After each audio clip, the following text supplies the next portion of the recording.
આ ફેબ્રુઆરીમાં હવે આલતુ ફાલતુ ડે ચાલુ થાય. એની યારે મારા જેવા શરીફ લોકોનું કાંઈ લેવા દેવા નથી. લગ્નમાં અડધી વિધિ તો હવે ફોટોગ્રાફર જ સમજાવી દે કે મોઢું વસ્તુ રાખો અને જમણા હાથમાં પાણી લઈ લ્યો. ઘરવાળી હવારમાં ઉઠે ને એ બે ગોદડા મને ઓડાડી દે. મને તો ગમ્યું. મેં કીધું આપણું ધ્યાન તો જો રાખે. પણ હમણાં એને એની બેનપણી યારે વાત કરતા સાંભળી કે મને હવારમાં ગોદડા હંકેલતા કંટાળો આવે, એટલે હું કરું, બે ગોદડા એને ઓડાડી દઉં, આફુડા હંકેલે. એક ભાઈ ગ્રુપમાં મેસેજ મૂક્યો કે હું પરણી ગયો. ત્યાં પેલી વેલી કોમેન્ટ આવી કે વ્યક્તિગત સમસ્યાના રોદણા આ ગ્રુપમાં કોઈએ રોવા નહીં. આ ફેબ્રુઆરીમાં હવે આલતુ ફાલતુ ડે ચાલુ થાય. એની યારે મારા જેવા શરીફ લોકોનું કાંઈ લેવા દેવા નથી. બે સ્ટ્રોથી એક જ નાળિયેરમાં પાણી પીતા હોય ને એવો ફોટો ફેસબુક ઉપર એક કપલે અપલોડ કર્યો. અને આ ઓલા છોકરાના બાપાનો ફોન આવ્યો કે બેટા તમારો ફોટો જોયો હમણાં, પણ એટલી બધી કરકસર ન કરતા, એવું હોય તો અલગ અલગ નાળિયેર લઈ લેજો, તમારો બાપ હજી બેઠો છે. એક ભાઈ પાર્લર વાળીને કહે તમે તો બહુ મસ્ત ફેશિયલ કરી દીધું હો, પણ કેટલા વર્ષનો અનુભવ છે? ઓલી કે આજ તો મારો પહેલો દિવસ જ છે, પણ એમાં હું પેલા વાસણ ઉટકતી, એટલે પ્રેક્ટિસ હોય ને. એક દારૂડિયો અગાસી ઉપરથી ધબ કરતો નીચે પડ્યો.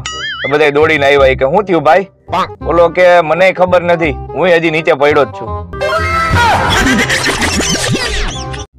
છૂટાછેડાના એક કેસમાં જજે ભરણ પોષણ માટે અડધો પગાર દઈ દેવાનું કીધું.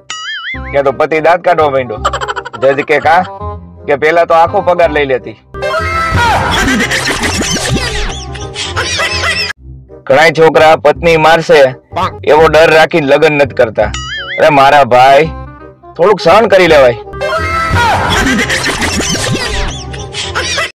જો ગાડીમાંથી ઉતરી અને પતિ દરવાજો ખોલી દે તો કા ગાડી નવી છે કા પત્ની નવી છે.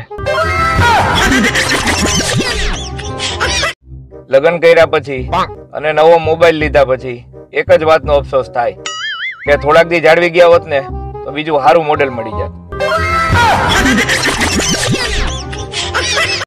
મારો એક દોસ્તાર મને કે તે કીધું એ ખોટું પડ્યું. મેં કીધું શું કીધું? મેં કીધું કેતો હતો ને કે કૂતરું પાછળ દોડે તો ઊભું રહી જવાનું, એટલે ઈ ઊભું રહી જાય. તો હું ઊભો રહી ગયો, બટકું ભરીને વયું ગયું. આ જાન્યુઆરી અને ફેબ્રુઆરીમાં તો એવી રીતે લગ્ન થાય છે જાણે લગ્ન ઉપર 50% ડિસ્કાઉન્ટ મળતું હોય. તમે મોબાઈલમાં શું જોવો છો એ તમારી બાજુમાં બેઠેલી વ્યક્તિ ડોકું કાઢી કાઢીને જોવા માંડે ને તો નોટપેડ ખોલો અને લખી અને ઝૂમ કરો કે ભાઈ તને ત્યાંથી ન દેખાતું હોય તો અહીંયા આવીને ખોળામાં બેસી જા.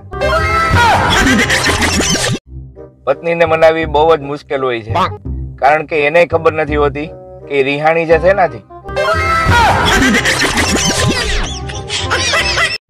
ગામના ગઈઢિયાઓ કલાકો સુધી તાપડા પાસે બેઠા રહીએ, પાછા આપણે ઠંડીનું પૂછીને તો કે આ તો કાંઈ ન કહેવાય, ટાઈટ તો હાસી અમે જ હોય છે.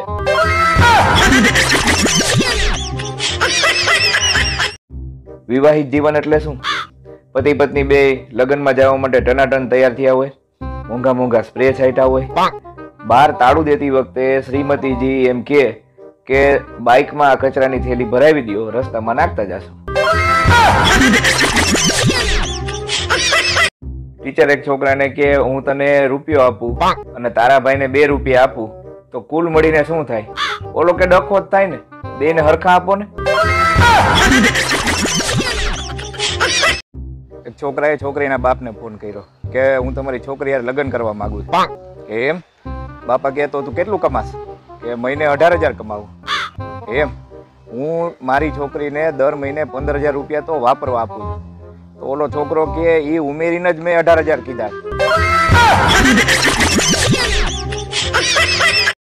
એક ભાઈ પેલી વખત સાસરે ગયા તો સાસુએ પોતે ભણેલા હોય ને એવો દેખાવ કર્યો. જમાઈને પૂછ્યું કે જમાઈ તમારી ફેવરિટ ડિશ કઈ છે? જમાઈ કે ટાટા સ્કાય. જમણવારમાં એક ભાઈએ 7-8 ગુલાબ જાંબુ લીધા, બધાને એક એક બટકું ભરી ને પાછા થાળી મૂકી દીધા. તો કોકે પૂછ્યું કે કેમ ચાખો છો? તો કે ના ના આ એકોય હવે ગબડી અને શાક ભેગા નહીં પડી જાય, જોજો. પછી ખબર પડી કે એ ભાઈ એન્જિનિયર હતા. મોબાઈલ બનાવતી કંપનીઓને કહેવાનું કે 40-50 હજારથી માંડીને લાખો રૂપિયાના મોબાઈલ બનાવો છો તો મોબાઈલની બેટરી 100% થી 500% કરવામાં તમને વાંધો શું છે? દીખીતન લો બેટરી. પતિ કે તે જે મને દાઢી કરવા માટે ગરમ પાણી આપ્યું હતું ને એ કેવું ડોળું હતું, મારું બ્રશ બગડી ગયું. પત્ની કે ગરમ પાણી નહોતું, સવારની તમારા માટે ચા હતી.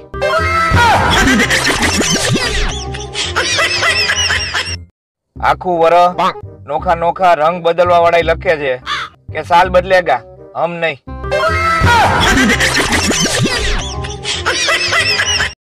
પતિ પત્નીને કે હવે ઝઘડો બંધ કર, હું શાંતિ હારે રહેવા માંગુ છું.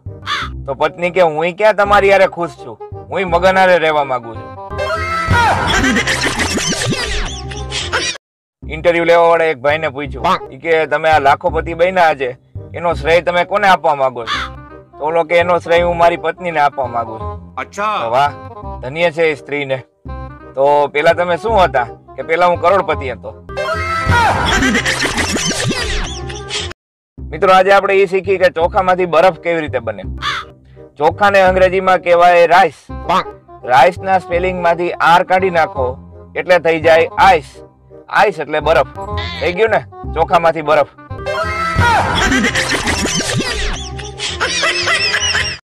મને લાગતું હતું કે હું 100 મીટર કરતા વધારે દોડી નહીં શકું, પણ કાલે ગલીના કૂતરાઓએ મને અહેસાસ કરાવ્યો કે 1/2 કિલોમીટર તો હું આરામથી દોડી શકું છું.